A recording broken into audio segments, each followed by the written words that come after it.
Я сейчас скажу.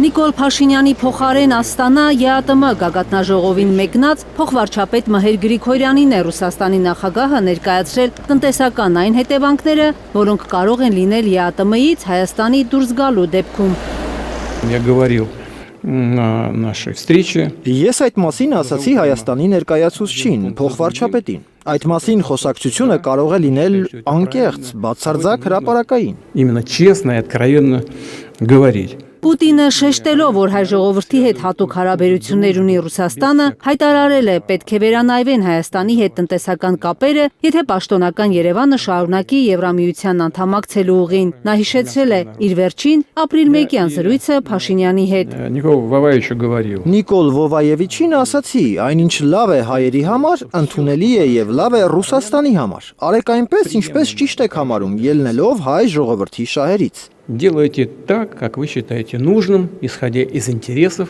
армянского народа. Դուք հիմա իշխանություն եք, ձեր վրա կա որոշումներ կայացնելու պատասխանատվություն, ինչպես ասեք, այնպես էլ կլինի։ Դա չի փչացնի մեր հումանիտար կապերը, չի փչացնի մեր քաղաքական կապերը եւ խոսքը այս դեպքում միայն տնտեսական գործունեության մասին։ Պետք է լավ հաշվարկել նոր որոշումներ կայացնել։ Идет о чисто экономических субстанциях. Все нужно посчитать. Պուտինը նորից է ընդգծել, անհնար է համատեղել ԵԱՏՄ անդամակցությունը ու Եվրամիությանը միանալու գործընթացը։ ԵԱՏՄ ստիպված է լինելու դադարեցնել Հայաստանի հետ տնտեսական ինտեգրացիան, ասել է Ռուսաստանի նախագահը, նորից հիշեցնելով, որ ուկրաինական ճգնաժամն է սկսվել Կիևի դեպի արևմուտք թեքվելուց հետո։ Кризис на Украине начался когда-то с Ուկրաինայի ճգնաժամը ինչպես սկսվեց։ Մենք դեմ չենք եղել, բայց ասել ենք, որ օրինակ ֆիտոսանիտարական նորմերը բացարձակ տարբեր են, եւ համատեղել երկուսը հնարավոր չէ։ Фитосанитарный, например. Հետո Պուտինը թվարկել է առավելությունները, որոնք ԵԱՏՄ-ում ստացել է Հայաստանը։ Это доступ к большому и защищенному рынку. Խոշոր եւ պաշտպանված շուկա մտնելու հնարավորություն, բավականին դյուրին լոգիստիկա։ Հայաստանի հետ չկան ընդհանուր սահմաններ, բայց մենք հասել ենք նրան, որ ապրանքաշրջանառությունը լինի տնտեսապես շահավետ Հայաստանի համար։ Куда это пойдет товар? Ну, скажем, тоже вино. В Испанию?